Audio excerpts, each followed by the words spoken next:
السلام علیکم ورحمۃ اللہ۔ ناظرین، تعلیمات اسلام اور اقوال و افعال رسول صلی اللہ علیہ وسلم کا خلاصہ جاننا ہو تو امام ابو داؤد مؤلف سنن ابو داؤد کے اس قول پر غور فرمائیں کہ جنہوں نے 5 لاکھ احادیث رسول پر غور و خوض کے بعد صرف 4 احادیث منتخب کیں جنہیں دین کی اساس اور کسی مسلمان کی فلاح و نجات کے لیے کافی قرار دیا، مدار دین جن 4 احادیث کو قرار دیا گیا ان میں سے چوتھی آج عنوان گفتگو ہے۔ مشتبہات سے بچنا اپنے دین اور اپنی عزت و آبرو کو بچانا ہے۔ سرنامہ گفتگو حدیث رسول صلی اللہ علیہ وسلم کے راوی حضرت نعمان بن بشیر رضی اللہ عنہ ہیں۔ رسول اللہ صلی اللہ علیہ وسلم نے ارشاد فرمایا، بلا شبہ حلال بھی واضح ہے اور حرام بھی واضح ہے، اور ان کے درمیان کچھ چیزیں مشتبہ ہیں جنہیں اکثر لوگ نہیں جان پاتے کہ حلال ہے یا حرام۔ جو ان مشتبہ چیزوں سے بچے اس نے اپنے دین اور اپنی عزت و آبرو کو بچا لیا، اور جو شبہات میں پڑ گیا وہ ایک دن حرام میں بھی پڑ جائے گا۔ گویا مشتبہات سے بچنا اپنے دین اور اپنی عزت و آبرو کو بچانا ہے۔ قرآن کریم میں اللہ تعالیٰ نے متعدد مقامات پر حلال کو اختیار کرنے کا حکم دیا ہے اور حرام سے بچنے کی تاکید فرمائی ہے۔ سورۃ البقرہ میں ارشاد فرمایا، یا ایھا الناس کلوا مما فی الارض حلالا طیبا ولا تتبعوا خطوات الشیطان انہ لکم عدو مبین۔ اے لوگو، کھاؤ جو کچھ زمین میں حلال پاکیزہ ہے، اور شیطان کے نقش قدم پر نہ چلو، بے شک وہ تمہارا کھلا دشمن ہے۔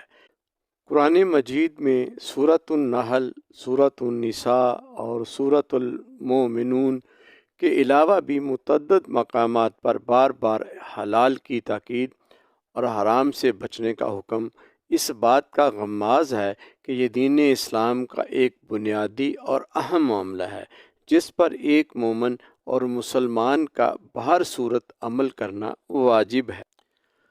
یہاں غور طلب ہے کہ حدیث رسول صلی اللہ علیہ وسلم کے مطابق 3 قسم کی چیزوں کا ذکر ہے۔ ان میں پہلی قسم تو حلال چیزوں کی ہے جو واضح ہے، جیسے گندم کی روٹی، پھل، سبزیاں، گھی، شہد، دودھ اور حلال جانوروں کا گوشت وغیرہ۔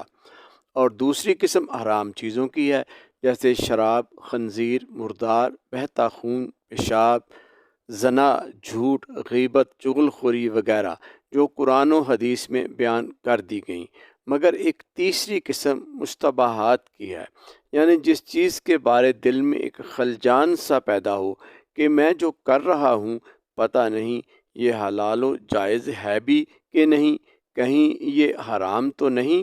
اور امام نووی رحمہ اللہ نے فرمایا، مشتبہات سے مراد وہ امور ہیں جن کی حلت اور حرمت متعارض ہوں۔ اس میں قوا و ورع کا تقاضا یہ ہے کہ ایسے امور اور چیزوں سے مکمل اجتناب کیا جائے اور ان کا ارتکاب بالکل بھی نہ کیا جائے۔ معلوم ہوا جو امور دماغ میں خلش پیدا کریں، شک کا باعث بنے کہ نامعلوم یہ کام کرنا صحیح ہے یا غلط، تو اس کو چھوڑ دینا ہی بہتر ہے۔ اور یہ امر کے مشتبہات سے بچنا تقویٰ کا بلند ترین درجہ ہے۔ توجہ طلب اور اہم بات یہ کہ حلال اور پاکیزہ کھانے اور مشتبہات سے بچنے کا حکم اس لیے بھی دیا گیا کہ جو بھی انسان کھاتا ہے اس کا اثر اس کے اعمال و کردار پر پڑتا ہے۔ حلال اور پاکیزہ کھانے والا غلط راہوں سے محفوظ رہتا ہے، اور حرام کھانے والا لا محالہ غلط اور بری راہوں کا عادی ہو جاتا ہے، جیسا کہ شراب پینے والا زیادہ نشہ میں ماں، بہن اور بیوی میں تمیز نہیں کر سکتا۔ اسی طرح خنزیر اور شیر کو حرام کیا تاکہ اس کے کھانے سے انسان میں درندگی پیدا نہ ہو، جبکہ کسب حلال اور رزق طیب کی بے شمار برکات ہیں۔ جب لقمہ حلال انسان کے پیٹ میں جاتا ہے تو اس سے خیر کے امور صادر ہوتے ہیں، بلائیاں پھیلتی ہیں، وہ نیکیوں کی انجام دہی اور اشاعت کا سبب بنتا ہے، جبکہ حرام کی کمائی کھانے والا آسانی سے شیطان کے بہکاوے میں آ جاتا ہے اور پھر اللہ کی نافرمانی اسے گراں نہیں گزرتی اور وہ برائی کی دلدل میں دھنستا چلا جاتا ہے۔ ناظرین، اللہ تعالیٰ نے انسان اور جانوروں پرندوں کی غذا الگ الگ ان کی فطرت میں رکھ دی۔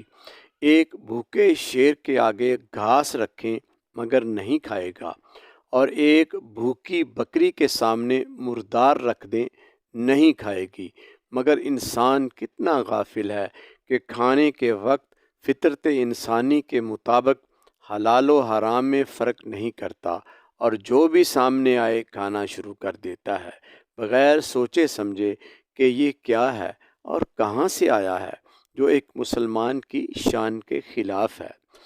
اب اگر کسی کو اس کے ناجائز ذرائع آمدنی کے بارے حرام سے بچنے کا کہیں تو وہ کہتا ہے بس تھوڑا بہت تو ہو جاتا ہے۔ اللہ کے بندو، یہ تھوڑا بہت کیا ہے؟ گندگی کی ایک چھینٹ دودھ کی پوری کڑاہی کو ناپاک کر دیتی ہے۔ حلال و طیب سے مراد وہ چیز ہے جو بذات خود حلال ہے اور ہمیں حاصل بھی جائز ذرائع سے ہو، یعنی چوری، رشوت، ڈکیتی، دھوکہ دہی، فراڈ سے حاصل نہ ہو، اور اسی طرح بالکل ناجائز طریقے سے دوسروں کا مال کھانا بھی حرام ہے۔ ناظرین، آج کل مارکیٹ میں بہت سی کھانے پینے والی چیزیں حلال اور اسلامی کا لیبل لگا کر ایسی بھی فروخت کی جا رہی ہیں، خاص طور پر امپورٹڈ اشیاء میں، جو اکثر مشتبہ اور کچھ حرام کے زمرے میں آتی ہیں، مثلا غیر شرعی مذبوحہ گوشت اور بعض مشروبات وغیرہ۔ لہٰذا اس حدیث